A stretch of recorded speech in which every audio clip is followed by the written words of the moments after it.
রাজধানীর উত্তরায় একটি রেস্তোরাঁয় আগুন লাগার ঘটনা ঘটেছে। সেখানে খোঁজ খবর রাখছেন আমাদের সহকর্মী নাদিয়া শারমিন। আমরা তার সাথে যুক্ত হয়ে সেখানকার সবশেষ পরিস্থিতি জানবো এই মুহূর্তে। নাদিয়া, এই মুহূর্তে কি অবস্থা দেখছেন? আগুন নিয়ন্ত্রণে আনা গেল কিনা, কিংবা ভেতরে কতজন আটকা রয়েছেন, কি অবস্থা দেখছেন জানাবেন সার্বিক চিত্র।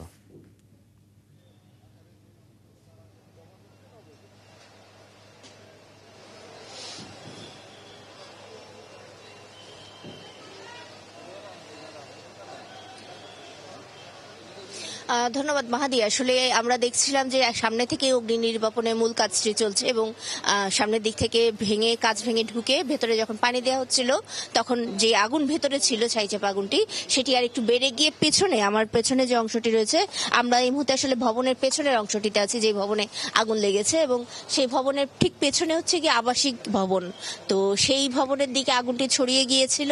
আমরা ফায়ার সার্ভিসকে এরপরে ছুটে আসতে দেখেছি এই জায়গাটিতে, এবং এই মুহূর্তে আসলে আগুনের যে লেলিহান শিখা কিছু এখন থেকে মোটামুটি 2 মিনিট আগে এখানে লেলিহান শিখা ছিল, সেই জায়গা থেকে সেই আগুনের উপরে পানি ফেলে এবং পাশাপাশি পাশের ভবনটি ভিজিয়ে এখন মূলত ভেতরে যে কাঁচ ভেঙে ওই আগুনটি, যেটি অক্সিজেন না যাওয়ার কারণে এবং ওখানকার অন্যান্য বাতাস না যাওয়ার কারণে যে এই জায়গাগুলোতে আগুনটি আরো চাপা পড়ে ছড়িয়ে যাচ্ছিল, সেই জায়গাটিকে বন্ধ করার কাজটি চলছে এবং মূলত ভিতরে পানি দেয়া এবং একই সাথে এর ভেতরে বাতাস যাওয়ার কাজটি চলছে যাতে আর আগুন ছড়িয়ে পড়তে না পারে। এবং সাথে আরেকটি বিষয় বলে রাখা ভালো, উপরে কয়েকটি এসি রয়েছে। আমরা সামনের দিকের কয়েকটি এসি পুড়ে যেতে দেখেছি, কিন্তু উপরের দিকের এসিগুলো আমরা যতদূর জানি এখনো পর্যন্ত অক্ষত রয়েছে।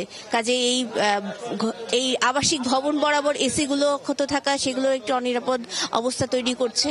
যদিও এখানে বিদ্যুতের লাইন পুরোপুরি বন্ধ করে দেওয়া হয়েছে বলে আমাদেরকে এখানকার বিদ্যুৎ অফিস থেকে নিশ্চিত করা হয়েছে, তারপরেও এই জায়গাগুলোতে যাতে এই এসিগুলো কোনোভাবে ব্লাস্ট হতে না পারে এবং পাশাপাশি যে আগুনটি পাশের আবাসিক ভবনটিতে ছড়িয়ে পড়ছিল সেটি যাতে আর ছড়িয়ে পড়তে না পারে, সব মিলিয়ে এই জন্য ফায়ার সার্ভিসের এই মুহূর্তে পেছনের অংশটির কাজ চলছে। এবং আপনি এখনো দেখছেন প্রচুর পরিমাণ ধোঁয়া কিন্তু এই জায়গা থেকে বেরোচ্ছে, যে জায়গায় এখন থেকে আর মাত্র 3-4 মিনিট আগেও এখান থেকে একেবারে লেলিহান শিখা বেরিয়ে পাশের ভবনটিকে ছুঁয়েছিল। পাশের ভবন থেকে আতঙ্কিত হয়ে তারা পানি ছুড়ে এই আগুন নেভানোর চেষ্টা করছিল, যদিও সেটি আসলে যথেষ্ট ছিল না। এরপরে ফায়ার সার্ভিসের যে পাইপ ছিল সামনে এবং পানির গাড়ি ছিল, সেখান থেকে পাইপ এনে নিয়ে এই জায়গাটিতে আগুন নেভানোর চেষ্টা করা হয়েছে এবং তার মাধ্যমে পিছনের ভবনে আগুন যাওয়া সেটি ঠেকানো হয়েছে।